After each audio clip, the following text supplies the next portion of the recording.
Девчата, здравствуйте. Мы рады, что вы здесь, в Кизляре. Скажите, пожалуйста, кто из вас шел на переговоры с жителем Хасавюрта сегодня утром для того, чтобы донести правильную информацию? Представьтесь, пожалуйста. Микаилова Фатимат. Скажите, сегодня утром вы вышли с Первомайского для того, чтобы вести переговоры с федеральными войсками, так? Да, да. Какова там обстановка в Первомайске? В Первомайске утром, так, особых таких этих выстрелов не было. Но мы шли утром рано, только рассветало. А уже когда мы в этом Советского, мы видели, как там обстреливали все эти вертолеты. А когда мы выходили, ничего, так нормально было. Скажите, пожалуйста, вчера, когда бой шел, где вас держали? Порознь держали или все вместе были заложники? Нет, заложники не все вместе были. Мужчины были отдельно, мы были женщины, сколько там, человек 9-10 в доме отдельно. Скажите, вас послали на переговоры. Ваша цель была какая? Чтобы донести сведения? Донести, да, сведения. Потому что по радио, по телевизору передавали, что стали уже заложников расстреливать. И мы уже думали, может, там федеральные войска поверили этому и стали уничтожать. Уже думают, что некого терять, нечего терять. Мы просто-напросто хотели, чтобы узнали, что никто нас не расстреливал, не собирался этого делать. Скажите, там было 34 человека в Первомайском, когда разоружение блокпоста произошло. Эти ребята живы? Все живы, все до единого живы. И наши кизлярские милиционеры тоже живы? Да, да, все живы. Как с вами обращаются сейчас боевики? Исключительно хорошо боевики. Никто против нас слова не сказал. Все обращались, сестренка, сестричка, и каждый спрашивал, обижает ли нас кто-нибудь. Говорит, это, говорит, нужно не столько для вас, сколько для нас, потому что, говорит, мы свои ряды очищаем от таких. Скажите, среди тех... Здравствуй. Здрасте. Сейчас вот представься. Людмила. Фамилия? Сарьянова Робертовна. Людмила, которую в Кизляре, в Черемушках все знают, да? Нет, почему? Не все. Скажи, почему ты была в форме боевиков? Ну, потому что было холодно, а я не была одета хорошо, и они мне дали свою одежду.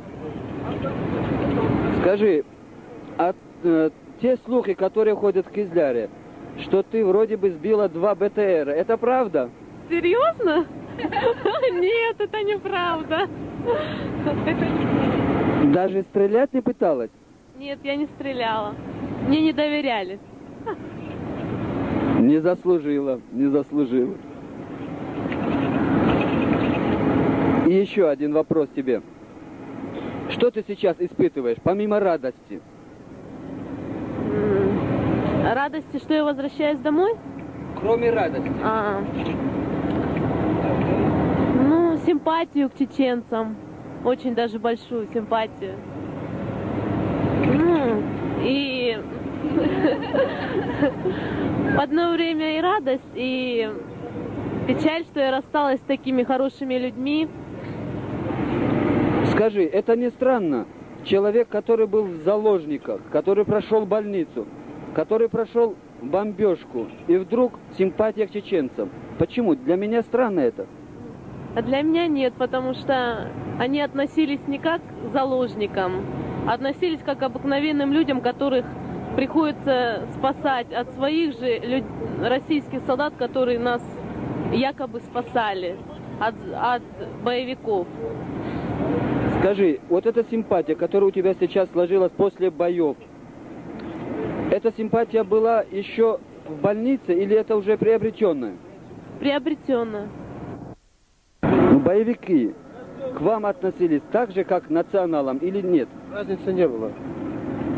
Одинаково, что к даргинцам, что к лезгинам, что к русским. Разницы не было. Они не пытались вымещать какую-то злобу, какую-то обиду на российскую армию, на российское правительство, на русского человека, на русском человеке, конкретно на вас? Нет, не было. Не видел я даже, чтобы к русским что-нибудь они имели. Льется невинная кровь. Я видел несколько чеченских сел по пути туда. Они превращены, если не первомайские, но по крайней мере половина домов в таком состоянии, каком вы видели. Если мы были заложниками 15 дней, Чечня в заложниках уже год. После обеда в район войсковой операции прибыли руководитель Федеральной службы безопасности Барсуков и министр внутренних дел России Куликов. Сейчас идет зачистка по рубежам, по участкам. Ищем тех, кто спрятался, где-то скрылся. В целом, значит, я могу сказать, что серьезное подразделение было. Очень серьезное, хорошо обученное и подготовленное. Я думаю, что это не худшие люди и бойцы были собраны в этот отряд. Но самое главное, что они фанатично стояли, так сказать, на своих вот интересах, за свою идею. Это мы признаем. Но